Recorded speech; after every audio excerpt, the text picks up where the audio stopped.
하나님의 존재와 속성. 1절 하나님의 실존.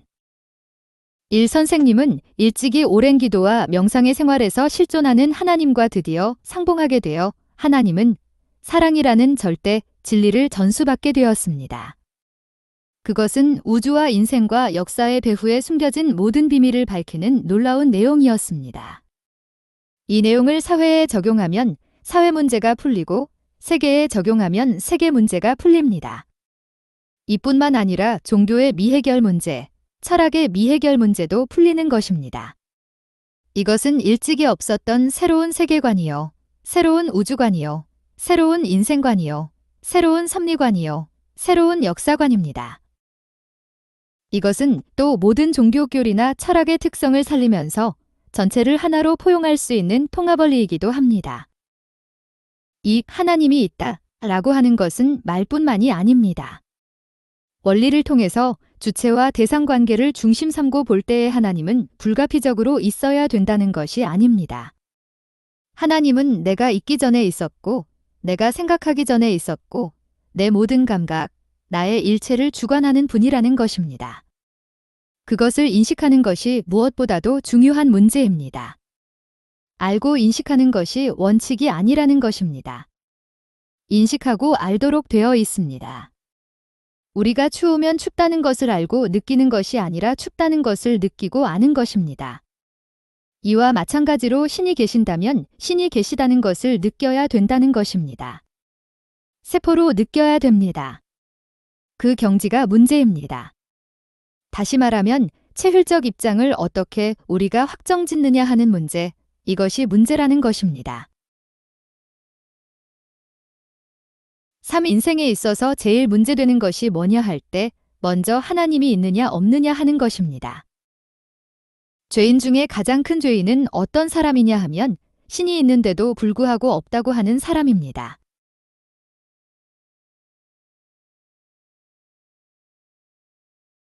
예를 들어 어머니 아버지가 멀쩡하게 살아 계시는데도 자식이 어머니 아버지가 없다고 말한다면 그 자식을 효자라고 하겠습니까? 불효자라고 하겠습니까? 불효자라고 합니다. 그러면 하나님이 계시는데도 불구하고 없다고 하는 사람은 어떻게 되겠습니까? 그런 사람은 다 망하는 것입니다. 그러므로 있는 하나님을 없다고 하는 것 이상 큰 죄는 없습니다. 하나님은 죽었다고 하는 사람들이 있는데 이 이상 큰 죄가 없다는 것입니다. 여러분은 막연하게 관념적으로만 신의 실존을 인식해서는 안 됩니다. 논리적인 면으로만 신의 실존을 인식하려고 하면 무리입니다. 왜냐하면 논리권 내에만 머무르는 신이 아니기 때문입니다. 논리적으로 신을 인식하는 신앙이 우리의 생애를 이끌어 영원한 생명의 실체로 완성시켜 줄 수 있겠느냐고 할 때 여기에는 문제점이 많다는 것입니다. 그러면 이러한 환경에서 살고 있는 우리는 어떻게 하여야 참되신 주님과 하나님 앞에 나아갈 수 있을 것이냐? 우리가 하나님 앞에 나아가고자 하는 것은 인간의 역사적인 소망인 동시에 하나님의 섭리 목표입니다. 결과적 존재에 대한 원인적 존재. 인간은 누구나 자기가 태어나고 싶어서 태어난 사람이 없습니다. 남자면 남자, 여자면 여자, 그 누구도 자기가 태어나고 싶어서 태어난 것이 아닙니다. 부모를 통해서 태어났지만 자기 자신이 원해서 태어난 것이 아닙니다. 우리 부모도 역시 마찬가지입니다. 부모의 부모, 이렇게 해서 종지조상인 아담 해와까지 올라가게 되면 아담 해와도 역시 마찬가지입니다. 즉, 인류의 시초가 되는 조상도 자기들이 원해서 존재하게 된 것이 아닙니다. 그 누군가가 그 어떠한 분이 동기가 돼서 존재하기 시작했습니다. 사람 하게 되면 남자 여자를 말합니다. 남자에게는 여자가 없으면 안 되고 여자에게도 남자가 없으면 안 됩니다. 그리고 남자가 원해서 남자로 태어난 것이 아니고 그 남자에게 필요한 여자도 자기가 원해서 여자로 태어난 것이 아닙니다. 태어나고 보니 남자가 되었고 여자가 되었습니다. 그리하여 여자로서 남자로서 자라고 보니 비로소 부부를 이루기 위해서는 서로가 필요하다는 것을 알게 됩니다. 이렇게 볼 때 이 근본 원인이 되는 것은 인간이라고 볼 수 없습니다. 만일 하나님이 없다면 인간은 존재할 수 없을 것입니다. 6남자와 여자가 서로 만나 생활하는 과정에서 방대한 인류가 되었습니다. 그 인류는 수많은 국가에 연결되어 있고 수많은 국가는 수많은 종족, 수많은 가정, 수많은 개인들로 연결되어 있습니다. 나 자신도 그 개인 가운데 한 사람이고 그 가정의 일원입니다. 그러므로 현재 우리로 맺어진 그 가정 혹은 친족은 자기들이 원해서 이루어진 것이 아닙니다. 하나님에 의해서 태어나 가정의 일원이 됐고 친척의 인연을 맺게 되었습니다. 우리가 사제 인연이나 부자 인연을 논하는데 그 인연도 하나님이 없었다면 있을 수 없습니다. 이 모두가 하나님으로 말미암은 결과의 세계입니다. 7. 이 땅의 모든 것이 존재하기 위해서는 존재하게 만든 원인이 있어야 됩니다. 오늘날 우리가 살고 있는 사회, 우리가 지내고 있는 나라, 우리가 바라보는 세계도 결과의 자리에 있습니다. 이러한 모든 환경의 인연이 갖추어지기 위해서는 그 환경을 갖추게 한 동기가 있어야 된다는 것을 부정할 수 없습니다.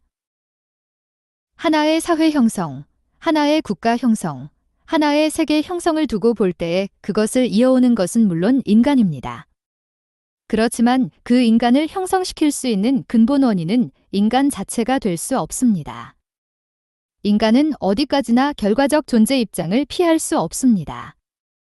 그렇기 때문에 인간을 형성할 수 있는 동기와 내용이 있어야 되고 그 원인이 필히 있어야 됩니다.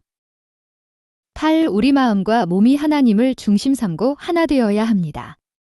몸과 마음이 하나님과 완전히 하나 되어 삼위일체가 되어야 합니다. 하나님을 중심 삼고 하나 되어야 하는 것은 하나님이 원인이기 때문입니다. 하나님과 인간은 원인과 결과가 됩니다. 인간의 몸과 마음은 상대적입니다. 우주의 근본이 그렇습니다. 우주의 근본은 원인과 결과가 하나 된 것이요, 주체와 대상이 하나 된 것입니다. 원인과 결과, 주체와 대상이 하나 되는 그 외에는 이상적 환경, 이상적 존재를 찾을 수 없습니다. 구인간은 어디까지나 원인적인 존재가 아닙니다. 어떠한 연유를 통한 결과적인 존재입니다. 결과는 원인과 관계없이 이루어지는 법이 없습니다. 어떠한 곡절의 과정을 거쳤다 하더라도 그 결과는 반드시 원인과 상응할 수 있는 내용과 연결되어 이루어져 있습니다. 인간도 어떠한 원인을 닮아서 그렇게 되어 있다는 것입니다. 그 원인적인 존재가 하나님이라고 하면 인간은 하나님을 닮아서 그렇게 되었다는 결론이 나옵니다. 10. 하나님은 이 우주의 원인적인 존재입니다. 모든 작용의 원인적인 존재요, 힘을 가하는 원인적인 존재요, 방향을 제시하는 원인적인 존재요, 목적을 제시하는 원인적인 존재입니다. 우리는 그분을 인격적인 신이라고 합니다. 반드시 동기를 중심으로 방향을 가지고 목적을 제시하기 때문에 그것이 하나의 확실한 입장이기 때문에 인격적인 신이라고 하는 것입니다. 그렇기 때문에 원인을 통해서 방향을 거쳐 목적의 세계로 나아갑니다. 그런 관점에서 전체 원인적인 존재가 하나님이라는 것입니다.